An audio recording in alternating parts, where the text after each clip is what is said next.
അയ്യോ ഹലോ, എല്ലാവരും ഹാപ്പി ആയിട്ട് സേഫ് ആയിട്ട് സെറ്റായിട്ടിരിക്കുന്നു വിശ്വസിക്കുന്നു. ഇപ്പം ഏകദേശം സമയം ഒരു 11:30 ഒക്കെ കഴിഞ്ഞിട്ടുണ്ട്. ഇങ്ങനൊരു സമയത്ത് ഞാൻ വന്ന് വീഡിയോ ഇടാനുള്ള കാരണം ഞാൻ പറഞ്ഞുതരാം.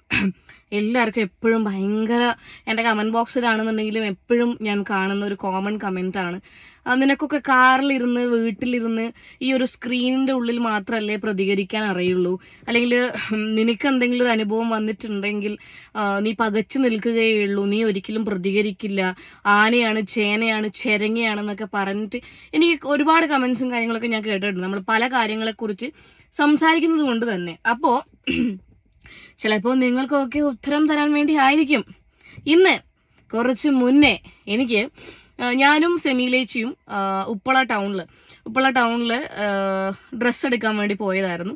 അപ്പോൾ എൻ്റെ ഹസ്ബൻഡ് എൻ്റെ വീഡിയോ എഡിറ്റിങ്ങും കാര്യങ്ങളൊക്കെ ആയിട്ട് നമ്മുടെ എൻ്റെ ഹസ്ബൻഡ് ഹർഷിയല്ല, അനിയൻ ഹർഷീൻ്റെ വീട്ടിലായിരുന്നു. അപ്പോൾ ഞങ്ങൾ എന്തായാലും വീഡിയോ നിങ്ങൾ എഡിറ്റിംഗ് നടക്കട്ടെ, ഞങ്ങൾ പോയി പർച്ചേസ് ചെയ്ത് വരാമെന്ന് പറഞ്ഞിട്ട് ഞങ്ങൾ കുട്ടിക്ക് ഡ്രസ്സ് എടുക്കാൻ വേണ്ടി പോയി. ഡ്രസ്സ് എടുത്തിട്ട് അവിടുന്ന് ഇറങ്ങി റോഡ് ക്രോസ് ചെയ്യാൻ വേണ്ടി നിൽക്കുമ്പോൾ സെമിയിലേക്ക് പറഞ്ഞു ഞാൻ കാറിൽ പോയി. നമ്മൾ ഈ ബ്രിഡ്ജിന്റെ അണ്ടറാണ്, റോഡിന്റെ അണ്ടർ ആ സ്ഥലത്താണ്, താഴത്താണ് കാർ പാർക്ക് ചെയ്തിട്ടുള്ളത്. ഓക്കെ, കാർ പാർക്ക് ചെയ്തിട്ടുള്ളത്. അപ്പോൾ അവിടെ വണ്ടി നിർത്തിയിട്ടിട്ടുണ്ട്. അപ്പോൾ സെമിലേച്ചി എൻ്റെ അടുത്ത് പറഞ്ഞു ഒരു കാര്യം ചെയ്യാം, ഞാൻ പേഴ്സ് എടുത്തിട്ട് വരാം. കാരണം സെമിലേച്ചിൻ്റെ ഫോണും എൻ്റെ കാറിലാണ്. കാരണം എൻ്റെ ഫോണും എൻ്റെ കാറിലാണ്, സെമിലേച്ചിയുടെ ഫോണും എൻ്റെ കാറിലാണ്, ഹസ്ബൻഡിൻ്റെ കാറിലാണ്. അപ്പോൾ ഞങ്ങൾ രണ്ടാളുടെ കയ്യിലും ഫോണില്ല, ആദ്യത്തെ കാര്യം. അപ്പോൾ ഗൂഗിൾ പേ ചെയ്യണമെന്നുണ്ടെങ്കിൽ ഫോൺ വേണം, പേഴ്സ് എടുക്കാം, നമുക്ക് ലിക്വിഡ് മണി കൊടുക്കാമല്ലോ എന്ന് പറഞ്ഞ് സെമിലേച്ചി പിന്നെ പേഴ്സ് എടുക്കാൻ വേണ്ടി കാർ പോയ സമയത്ത് ഞാൻ ഇങ്ങനെ റോഡ് സൈഡ് ഇങ്ങനെ നിൽക്കുകയാണ്. നിങ്ങൾ ആ ഒരു അണ്ടർപാസ് ഉണ്ട് ഉപ്പള ടൗണിലുള്ള, ആ അണ്ടർപാസിൽ ഇങ്ങനെ നിൽക്കുകയാണ്. മറ്റേ എന്തോ ആലോചിച്ചുകൊണ്ട് ഇങ്ങനെ നിൽക്കുമ്പോൾ ഇങ്ങനെ നോക്കുമ്പോൾ ഇടയിൽ ഇരുട്ടാണ്, നല്ല ഇരുട്ടാണ്. ഒരു ലോറി ഉണ്ട്, ഒരു കാറുണ്ട്, അതിൻ്റെ ഫ്രണ്ടിൽ എനിക്ക് തോന്നുന്നു ഒരു ജീപ്പോ അങ്ങനെ എന്തോ വെച്ചിട്ടുണ്ട്. അതിൻ്റെ നടുവിൽ നിന്ന് ഒരു മാന്യനായ വ്യക്തി ഇയാളുടെ പാൻറ് ഊരിയിട്ട് കാര്യമായിട്ട് ഭയങ്കര കുലുക്കല് പറഞ്ഞാൽ ഭയങ്കര കുലുക്കല്. ഞാനൊരു 2-3 സെക്കൻഡ് ഇങ്ങനെ ഇത് എന്താണിത് എന്ന് വിചാരിച്ചു. ഞാൻ 2 സൈഡ് ഇങ്ങനെ നോക്കി, എറിയാൻ കല്ലൊന്നും കാണുന്നില്ല അവിടെ. ആദ്യം ഞാൻ നോക്കിയത് കല്ലെറിയാം എന്നുള്ള ആ ഒരു ധാരണയിൽ ഞാൻ ഒറ്റയ്ക്ക് ഓടിയിട്ട് പിടിക്കാന്ന് വെച്ച് കഴിഞ്ഞാൽ ആ സമയത്ത് അവിടെ നടപടിയാവുന്ന കേസല്ല. ഞാൻ ചുറ്റും ഇങ്ങനെ ഇവൻ നിർത്തുന്നില്ല കേട്ടാ, ഈ ചെറ്റ നിർത്തുന്നില്ല. ഇവൻ ഇങ്ങനെ ഭയങ്കര ഞാനൊരാണാണ്, ഞാനൊരാണാണെന്ന് കാണൂ അങ്ങോട്ട് എന്നൊക്കെയുള്ള ധാരണയിൽ വാ നീ ആരുടെ നീ അങ്ങനെയൊക്കെ പറയുന്നുണ്ട്. ഭയങ്കര ആയോൻ. അവനൊന്നും പ്രതീക്ഷിക്കും, അറിയുന്നില്ല. പക്ഷെ എന്തോ വരാനിരിക്കുന്നു എന്നൊന്നും അവൻ അറിയുന്നില്ല. അങ്ങനെ ഒരു ചെക്കൻ വന്നു, ഞാൻ ആ ചെക്കനോട് പറഞ്ഞു ഓനൊന്ന് പിടിക്ക് പറഞ്ഞു. ആ പിടിക്കെന്ന് പറയലും ഈ ചെക്കനും ആകെ വന്ന ആ പയ്യനും ആകെ വണ്ടടിച്ചു. ഇങ്ങനെയായി. ഇവൻ ഓടാനുമല്ല, ഇവൻ ഓടി. സംഭവം ഈ കാണിച്ച ചെങ്ങായി ശരം വിട്ട പോലെ, റോക്കറ്റ് വിട്ട പോലെ ഓടി ഒരു സ്റ്റെയറിന്റെ അടിയിൽ കൂടെ പോയി. നമ്മള് ബാക്കിലെ പോകുന്ന സമയത്ത് ഓടിയിട്ട് കാര്യമില്ല. ഞാൻ അവിടെയുള്ള 2 ചേട്ടന്മാരുടെ അടുത്ത് ചോദിച്ചു. പിന്നെ വേറൊരാൾ കാറ് നിർത്തിയിട്ട് വന്നു നമ്മൾ ഓടുന്ന കണ്ടിട്ട്. എന്താന്ന് വെച്ചു ഞാൻ പറഞ്ഞു ഇങ്ങനെയാണ് സംഭവം, ഇങ്ങനെയാണ്. ഒരാൾ അവിടെ നിന്നിട്ട് ഇങ്ങനെ ചെയ്തു. അപ്പൊ ഇതിലെയാണ് ഓടിപ്പോയി. ഇതിലെ പോയി എവിടെ എത്തുന്നു ചോദിച്ചപ്പോൾ അവർ പറഞ്ഞു മാർക്കറ്റിലെത്തും, എനിക്ക് കിട്ടില്ലെന്ന് പറഞ്ഞാൽ അത്ര പോസിബിൾ അല്ല, അവിടെ 2 പോലീസുകാർ പൊതുവെ ഇരിക്കാറുണ്ട്, അവരുടെ അടുത്ത് നിങ്ങളൊന്ന് പോയി പറഞ്ഞു നോക്കൂ എന്ന് പറഞ്ഞു. To be very very very honest, നമ്മുടെ പാസ്റ്റിലുള്ള അനുഭവങ്ങൾ വെച്ചിട്ടായിരിക്കാം. ഒരു നിമിഷം ഞാനിങ്ങനെ ചിന്തിച്ചു, ഇവരോട് പറഞ്ഞിട്ട് എന്തെങ്കിലും കാര്യം ഉണ്ടാവോ, നമ്മളത് എനിക്ക് കിട്ടില്ല, വിടാം, അതല്ലേ ബെറ്റർ എന്ന് ഒരു പ്രാവശ്യം ചിന്തിച്ചു. പിന്നെ ഞാൻ വിചാരിച്ചു കിട്ടിയാലോ, അഥവാ ബിരിയാണി കൊടുത്താലോ. അങ്ങനെ ഞങ്ങൾ 2 പേരും നേരെ പോയി അവിടെയുള്ള 2 പോലീസ് ഓഫീസേഴ്സിനോട് ഞാൻ കാര്യങ്ങൾ പറഞ്ഞു. പെട്ടെന്ന് തന്നെ ഒന്നും ചിന്തിക്കാണ്ട് ഞാൻ എൻ്റെ നിങ്ങൾക്കുള്ള ഹാറ്റ്സ് ഓഫ് ഞാൻ എന്തായാലും പറയുന്നതായിരിക്കും. അപ്പൊ തന്നെ ആയിട്ട് എണീച്ചിട്ട് ഷൂ ഒക്കെ ഇട്ടിട്ട് അവിടെയുള്ള ആളോട് പറഞ്ഞു നിങ്ങൾ ബാക്കിയുള്ളവരോടും കൂടെ ഒന്ന് പറയും, പോലീസുകാരോടൊന്ന് പറ, ഞാനൊന്ന് നോക്കിയിട്ട് വരാം. അപ്പുറത്തുള്ള കടക്കാരനും ചേട്ടാ നിങ്ങളോടും നന്ദി പറഞ്ഞാൽ തീരില്ല. അവർ 2 പേരും കൂടെ ബംഗാളിയാണോന്ന് ചോദിച്ചു. ഞാൻ ആ ബംഗാളിയാണെന്ന് പറഞ്ഞു. മലയാളിയല്ല ഒരിക്കലും, ബംഗാളിയാണെന്ന് എനിക്ക് 101% ഉറപ്പായിരുന്നു. അങ്ങനെ ബംഗാളിയാണെന്ന് പറഞ്ഞു. അപ്പം ഇതിന്റെ താഴെ അവിടെ കുറെ ബംഗാളികൾ താമസിക്കുന്നുണ്ട്. അവിടെ ഞങ്ങളൊന്ന് പോയി നോക്കട്ടെ എന്ന് പറഞ്ഞാൽ അവർ പോയി നോക്കി അപ്പോഴത്തേക്ക് എൻ്റെ ഹസ്ബൻഡ് വന്ന് കാര്യങ്ങൾ പറഞ്ഞു. സെമിലേഷൻ എങ്ങനെ വിടാം, കാരണം ഒരുപാട് ലേറ്റായി. എനിക്ക് ഇവിടെ നിന്ന് ഉപ്പളേന്ന് ബന്ദിയോട് നിയർ ബൈ ആണ്, പക്ഷെ സെമിലേച്ചിക്ക് സീതാങ്കുളം എത്തനാണ്. സെമിലേച്ചി പോയി. അപ്പം ഞങ്ങൾ അവിടെ ഉണ്ടായിരുന്നു. അങ്ങനെ ഒരു പോലീസുകാരും, കാരണം ആ കടയുടെ ഓണറാണെന്ന് തോന്നുന്നു, ആ വ്യക്തിയും കൂടെ മൊത്തം ഒന്ന് റൗണ്ട് ഇട്ടിട്ട് വന്നു. അപ്പം സെമിലേഷനെ കൊണ്ട് നമ്മളവിടെ കാറിൻ്റെ അടുത്ത് വിടുമ്പോഴത്തേക്ക് ഒരു റൗണ്ട് അടിച്ച് അവിടെ നിൽക്കുന്നുണ്ടായിരുന്നു. എനിക്കൊരു സമാധാനമില്ല, സത്യം പറഞ്ഞു കഴിഞ്ഞാൽ എനിക്കൊരു സമാധാനമില്ല. ഇവനെ ഇവൻ്റെ 2 കൊടുക്കാൻ കണക്കൊരു സമാധാനേ ഇല്ല. എൻ്റെ ഹസ്ബൻഡിനാണെന്നുണ്ടെങ്കിൽ ഒരു സമാധാനമില്ല. അങ്ങനെ നമ്മൾ പിന്നെ അങ്ങനെ പോകുന്നത് ശരിയല്ലല്ലോ, ഇത്രയൊക്കെ ചെയ്തിട്ട് ഇങ്ങനെയൊക്കെ. അത്രയും നിങ്ങൾക്ക് ഉപ്പള ടൗണ് അറിയുന്ന ആൾക്കാർക്ക് അറിയാം, അതൊരു വലിയൊരു ടൗണാണ്. ആ ടൗണിൽ നിന്നിട്ട് ഇങ്ങനെ ഓൻ്റെ നഗ്നത പ്രദർശിപ്പിക്കണം എന്നുണ്ടെങ്കിൽ ഓൻ ചില്ലറക്കാരനല്ലോ മനസ്സിലായില്ലേ? അങ്ങനെ ഒന്നും കൂടി ഒന്ന് പോയി നോക്കാം എന്ന് പറഞ്ഞു. ഞാൻ പറഞ്ഞു ഞാനും വരാം, കാരണം ഇവരല്ല കണ്ടത്, ഞാനും വരാം. അപ്പം ആ കടക്കാരൻ എന്നെ അറിയില്ല, ആൾക്ക് എന്നെ യാതൊരു പരിചയവും. അപ്പം അയാൾ പറഞ്ഞു ഇല്ല മോള് വരണ്ട, കാരണം എന്താണെന്ന് വെച്ചാൽ അത് അങ്ങനെ ഒരു ഏരിയ ആണെന്ന് പറഞ്ഞു. അപ്പം എൻ്റെ ഹസ്ബൻഡ് പറഞ്ഞു അവൾക്ക് അങ്ങനത്തെ പേടിയൊന്നുമില്ല. ഞാനും പറഞ്ഞു എനിക്ക് അങ്ങനത്തെ പേടിയില്ല, പോലീസുകാരനൊന്നും പറഞ്ഞിട്ടില്ല, പോന്നോട്ടേ. അങ്ങനെ പോയി 2-3 റൂം നമ്മൾ ചെക്ക് ചെയ്തു. അത് കഴിഞ്ഞ് ഞങ്ങൾ എത്തുന്ന സ്ഥലത്ത് ഇവൻ്റെ ഡ്രസ്സൊക്കെ റിമൂവ് ചെയ്തിട്ട്, എനിക്ക് നല്ല ഓർമ്മയുണ്ടായിരുന്നു ഡ്രസ്സിൽ എല്ലാ സൈഡിലും മണ്ണ് പറ്റിയിട്ടുണ്ടായിരുന്നു ഡ്രസ്സിൽ. അത് ഞാൻ നോട്ട് ചെയ്തിട്ടുണ്ടായിരുന്നു ഇവൻ ഓടുന്ന സമയത്ത്. ഓക്കെ, ഇവൻ്റെ ഡ്രസ്സൊക്കെ ഊരി അയലിലിട്ടിട്ട് കുളിക്കാൻ ഓടലും നമ്മളവിടെ സത്യസന്ധമായി പറഞ്ഞ സിനിമ സ്റ്റൈലാണ്. ഇവൻ കുളിക്കാൻ ഓടുന്നു, ഞങ്ങളൊക്കെ അവിടെ എത്തുന്നു. ഞാൻ പറഞ്ഞ ആ വ്യക്തിയാണെന്ന് പറഞ്ഞു. ഇതാണ് അവൻ ഇട്ടിട്ടുണ്ടായിരുന്ന ഡ്രസ്സ് എന്ന് പറഞ്ഞു. ഇവൻ വേഗം ലോക്ക് ചെയ്യാൻ ശ്രമിച്ചപ്പോൾ ആ കടയിലുള്ള ചെക്കൻ വേഗം ഡോറ് ലോക്ക് ചെയ്യാൻ സമ്മതിക്കാണെന്ന്. ഇവൻ അതിന്റെ അകത്തുനിന്ന് മുകളിലേ കൂടാ, നീ സ്പൈഡർമാനോ അല്ല സൂപ്പർമാനോ? ഇത്തിപ്പൂലേ ഉള്ളു അയാള്. എന്റെ അച്ഛന്റെ പ്രായം ഉണ്ടായേക്ക്. എന്നിട്ട് ഇവനെ പിടിച്ചില്ല. ഞാൻ നല്ല കൊടുക്കൽ ഞാൻ കൊടുത്തിട്ടുണ്ട്. ഞാൻ കാരണം അത് നമ്മുടെ ഈ വീഡിയോയിൽ വെക്കാൻ വേണ്ടി പറ്റില്ല, കാരണം യൂട്യൂബിന്റെ വയലേഷൻ വരുന്നത് കൊണ്ട് തന്നെ ഞാൻ അടിച്ചിട്ടുണ്ട്, ഇല്ലാന്ന് ഞാൻ പറയാം. ഞാൻ നല്ല രീതിയിൽ അടിച്ചിട്ടുണ്ട്, കുത്തിയിട്ടുണ്ട്.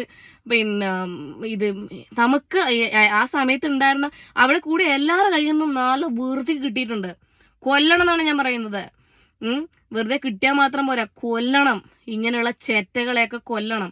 അപ്പോഴാണ് അറിയുന്നത് ഇത് ഇന്നലെ തുടങ്ങിയ പരിപാടിയല്ല. ഇവൻ പല ഷോപ്പുകളിലും സ്ത്രീകൾ പോയി പരാതി പറഞ്ഞിട്ടുണ്ട്. നിങ്ങൾ ഷോപ്പുകളിൽ പോയി പരാതി പറഞ്ഞിട്ട് കാര്യമില്ല, മനസ്സിലായില്ലേ? അവിടെയുള്ള പോലീസുകാരോട് പറഞ്ഞാൽ എല്ലാവരും സഹായിക്കണം എന്നൊന്നുമില്ല, കാരണം എല്ലാവർക്കും സഹായിക്കാനുള്ള മനസ്സുള്ള ആൾക്കാരൊന്നുമല്ല. ഇന്ന് 2/4/2026 ഇന്ന് ഉപ്പളയിൽ ഡ്യൂട്ടിക്ക് ഉണ്ടായിട്ടുള്ള ആ ബസ് സ്റ്റാൻഡ് പരിസരത്ത് നിങ്ങളുടെ പേര് ശ്രദ്ധിക്കാൻ എനിക്ക് പറ്റിയിട്ടില്ല. ഒരു താങ്ക്സ് പറയാനും എനിക്ക് ആ ഒരു സമയത്ത് പറ്റിയിട്ടില്ല. നിങ്ങൾ എൻ്റെ വീഡിയോ കാണുമെന്ന് പോലും എനിക്കറിയില്ല.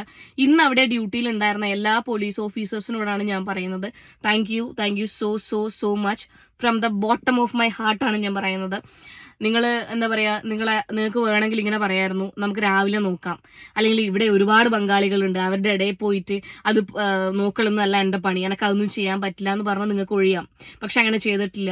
ഏകദേശം 4-5ഓളം പോലീസുകാർ ആ സമയത്ത് അവിടെ വന്നിട്ടുണ്ടായിരുന്നു. അവരൊക്കെ ഈ പറയുന്ന കേസ് ഫയൽ ചെയ്യാൻ പറഞ്ഞു. ഞാൻ വളരെ കൃത്യമായി മഞ്ചേശ്വരം പോലീസ് സ്റ്റേഷനിൽ പോയിട്ട് കേസ് ഫയൽ ചെയ്തിട്ടുണ്ട്. നാളെ ഇപ്പൊ മൊഴി കൊടുക്കാൻ വേണ്ടി പോകണം. ഞാൻ വിടാൻ ഉദ്ദേശിക്കുന്നുമില്ല. അവസാനം ഇവൻ പറയാണ് ഈ ചെറ്റ, ഞാൻ വീഡിയോ ഒക്കെ ഇവിടെ കൊടുക്കാം, ഈ നാറയുടെ ഫോട്ടോ ഒക്കെ ഞാൻ ഇവിടെ കൊടുക്കാം, തല്ലുന്നതൊന്നും ഞാൻ വെക്കുന്നില്ല, കാരണം വയലേഷന്റെ കാരണമാണ്. വീഡിയോ കാര്യങ്ങളൊക്കെ എടുത്തിട്ടുണ്ട്, അത് വെച്ച് കഴിഞ്ഞിട്ടുണ്ടെന്നുണ്ടെങ്കിൽ നമ്മൾ യൂട്യൂബിൽ നിന്ന് ഈ വീഡിയോ റിമൂവ് ആയിപ്പോവും. അതുകൊണ്ടാണ് അങ്ങനെ കേസ് ഫയൽ ചെയ്തിട്ടുണ്ട്.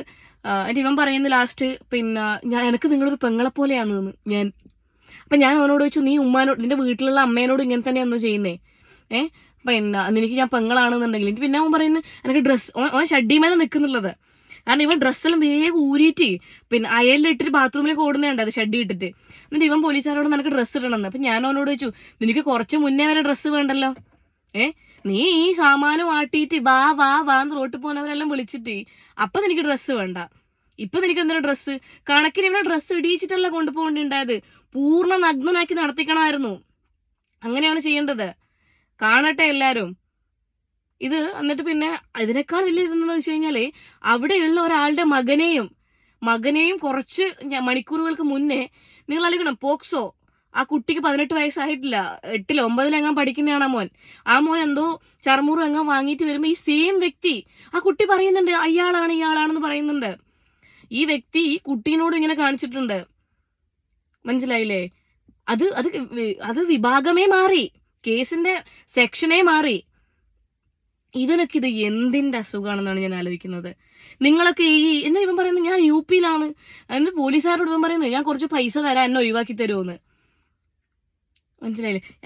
പോലീസുകാരെ കഴിയുമ്പോൾ അവര് അവിടെ ഇരുത്തിക്കഴിഞ്ഞ് പിന്നെ നമുക്ക് ചവിട്ടാനോ കുത്താനോ പറ്റില്ല. അതുവരെ നമുക്ക് അവർ വിട്ടു തന്നിട്ടുണ്ട്. കാരണം അവർക്ക് മനസ്സിലായിട്ടുണ്ട് നമുക്കത് എത്രത്തോളം ഡിസ്കംഫേർട്ട് ആണ് എന്നുള്ളത്. ഞാൻ ഉള്ളത് പറയാലോ, ഞാൻ അടിച്ചിട്ടുണ്ട്. കാരണം ഞാനാണ് അത് ഫേസ് ചെയ്ത ആള്. എന്റെ മുമ്പിലാണ് അയാൾ നഗ്നത പ്രദർശനം നടത്തിയിട്ടുള്ളത്. ഓണ തല്ലുവല്ല, ഓനെ കൊല്ലുവെന്ന് വേണ്ടത്. എനിക്ക് തപ്പിയിട്ടൊന്നും കണ്ടിട്ടില്ലാടാ. ഈ ഇരുട്ടിന്റെ ഇടയിൽ ഈ ബംഗാളികളെ ഏരിയ തന്നെ അങ്ങനത്തെ ഒരു ഏരിയയാണ്. എന്താ കൈമ കിട്ടണ്ടേ? പണ്ടായിരുന്നില്ല ഞാൻ കൊന്നിട്ട് ജയിലിലെങ്ങും പോയേനെ. അതിലെല്ലാം ഒരു ഇതും വിചാരിക്കാനല്ല ഈ തെണ്ടികളെല്ലാം കൊന്നിട്ട് ജയിലിൽ പോയിട്ടുണ്ടെങ്കിൽ പോലും. എന്നിട്ട് പോലീസുകാരും പറഞ്ഞു എന്താ വെച്ചാൽ ഇത് വെറുതെ വിടണ്ട, കേസ് ഫയൽ ചെയ്തോളൂ. നിങ്ങൾ കേസ് ഫയൽ ചെയ്യാത്തടത്തോളം കാലം ഇവൻ ഇങ്ങനെ വിടേണ്ടി വരും. ഇവൻ നാളെ ഇത് തന്നെയാണ് ചെയ്യുന്നത്. കാരണം കണ്ടിന്യൂസ് ആയിട്ട് ചെയ്തുകൊണ്ട് വരുന്നൊരു കാര്യമാണിത്. നിങ്ങൾ ഈ കണ്ട അന്യ സംസ്ഥാനത്ത് നിന്ന് കേരളത്തിലേക്ക് കെട്ടിയെടുക്കുന്നത് ഇമാതിരി തെണ്ടിത്തരം കാണിക്കാൻ വേണ്ടിയിട്ടാണോ? ഞാൻ ചോദിക്കുന്നത്, പണിയെടുക്കുക, ശമ്പളം മേടിക്കുക, തിരിച്ചപ്പങ്ങും നാട്ടിൽ പോയിട്ട് കുടുംബക്കാരെല്ലാം കണ്ടിട്ട് വരുവാന്നല്ലാണ്ട് എല്ലാ പെൺകുട്ടികളും ഒരുപോലെയാണ് എന്ന് ആരും വിചാരിച്ചു വെക്കണ്ട. മനസ്സിലായില്ലേ? അതിനി ബംഗാളികളോട് മാത്രമല്ല, മലയാളികളോടും ഇനി ഏത് നാട്ടിലുള്ള ടീമിനോടാണ് പറയുന്നത്. എന്നെ പോലെയൊക്കെയുള്ള ആൾക്കാരാണെന്നുണ്ടെങ്കിൽ വിടുകയില്ല. നിങ്ങൾക്ക് അങ്ങനത്തെ ഒരു ധാരണയെ വേണ്ട. വിടൂല എന്ന് പറഞ്ഞാൽ വിടൂല. അതിന്റെ പേരിൽ ഇനി തല പോയാലും ശരി, ഇമാതിരി തെണ്ടിത്തരം കാണിച്ചിട്ടുണ്ട് എന്നുണ്ടെങ്കിൽ വിടില്ല എന്ന് പറഞ്ഞാൽ വിടില്ല. നിങ്ങൾക്ക് ആരോട് വേണമെങ്കിലും ചോദിക്കാം. ഉപ്പള സൈഡിൽ നിന്ന് ഉണ്ടായ ആൾക്കാരോട് ആരോട് വേണമെങ്കിലും ചോദിക്കാം അവിടെ നടന്നിട്ടുള്ള കാര്യങ്ങൾ എന്താണെങ്കിലും. നിങ്ങൾ വിചാരിക്കും അയ്യോ എൽനോസ്പാർട്ട വന്നിരുന്നു ചല്ലുന്നു, എൽനോസ്പാർട്ട അങ്ങനെ ആക്കുന്നു. ആരെടുത്ത് വേണമെങ്കിലും ചോദിക്കാം എൽനോസ്പാർട്ട എങ്ങനെയായിരുന്നു, ഇന്ന് പെർഫോമൻസ് എങ്ങനെയുണ്ടായിരുന്നു ഒക്കെ ആരോട് വേണമെങ്കിലും ചോദിക്കാം നിങ്ങൾക്ക്. മനസ്സിലായി? എനിക്കിന്ന് മനസ്സമാധാനത്തോടു കൂടി എനിക്കിന്ന് ഉറങ്ങാൻ വേണ്ടി പറ്റും. ഇത് കാണുന്ന ആൺകുട്ടികളോടാണെങ്കിലും പെൺകുട്ടികളോടാണെങ്കിലും ആണ് ഞാൻ പറയുന്നത്, സ്പോട്ടിൽ പ്രതികരിക്കുക.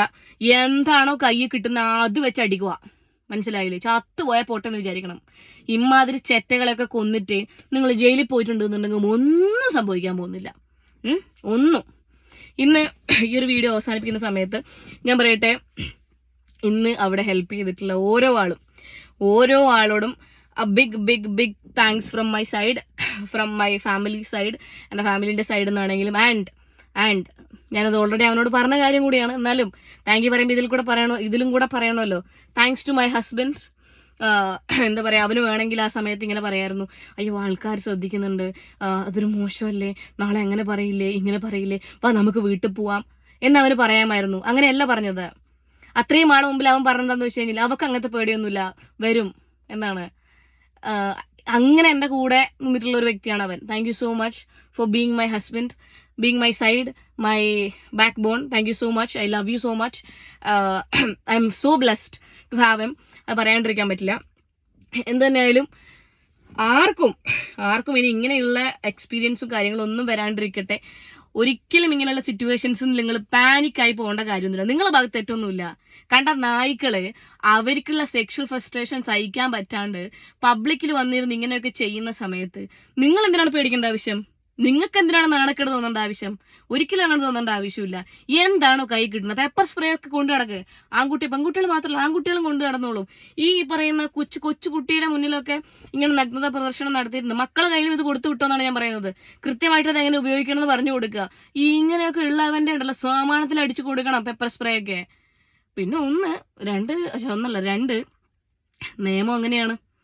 മനസ്സിലായില്ലേ? ഇപ്പൊ നമ്മൾ കേസ് കൊടുത്തു, നമ്മളിതിന്റെ പിന്നാലെ അങ്ങോട്ട് പോയിട്ട് എന്താ ചെയ്യാൻ പറ്റുന്നത്? പിന്നെ ആ കുട്ടി കേസ് കൊടുത്തു കഴിഞ്ഞാൽ, ആ കുട്ടീന്റെ വീട്ടുകാർ വിചാരിച്ച അത് കേസ് കൊടുത്തു കഴിഞ്ഞാൽ പോക്സോ ഒക്കെ എനിക്ക് തോന്നുന്നു ജീവപര്യന്തമൊക്കെ കിട്ടാറുണ്ടെന്ന് തോന്നുന്നു. പുറത്തിറങ്ങാൻ പറ്റാത്ത രീതിയിലാവും തോന്നുന്നു. കേസ് കൊടുക്കട്ടെ. ഇതൊക്കെ എന്താവും എന്നറിയില്ല. ചിലപ്പോൾ എന്തെങ്കിലും പൈസ ഫൈനോ കാര്യങ്ങളോ അല്ലെങ്കിൽ 2-3 വർഷം ഞാൻ അകത്ത് കിടക്കാനായിരിക്കും. അകത്ത് കിടന്നാൽ തന്നെ ഇപ്പം എന്തായാലും വലിയ പ്രശ്നമൊന്നുമില്ല. എന്തായാലും കിട്ടേണ്ടതൊക്കെ എന്ന് നല്ല അന്തസ്സായിട്ട് കിട്ടിയിട്ടുണ്ട്. കൊടുക്കേണ്ടതൊക്കെ ഞാൻ അന്തസ്സായിട്ട് കൊടുത്തിട്ടുണ്ട്. ഞാനും ഹാപ്പി, കിട്ടിയ അവനും ഹാപ്പി. അപ്പോൾ ഗുഡ് നൈറ്റ്. ഇനി ഞാൻ കുളിച്ച് കിടന്നുറങ്ങട്ടെ. ഇന്നെനിക്ക് എന്തായാലും ഇനി എന്ത് തന്നെ പറഞ്ഞാലും ഇന്ന് എനിക്ക് അടിപൊളിയായിട്ട് ഉറക്കം വരുമെന്ന് എനിക്കറിയാം. നിങ്ങളും നന്നായിട്ട് ഉറങ്ങുക. ഇങ്ങനെയുള്ള സാഹചര്യങ്ങളിലൊക്കെ പാനിക് ആവാതെ നല്ല രീതിയിൽ തന്നെ പ്രതികരിക്കാൻ ശ്രമിക്കുക. Again thank you so much. ഇന്നവിടെ ഉണ്ടായിരുന്ന പോലീസുകാരോടൊക്കെയാണ് താങ്ക് യു.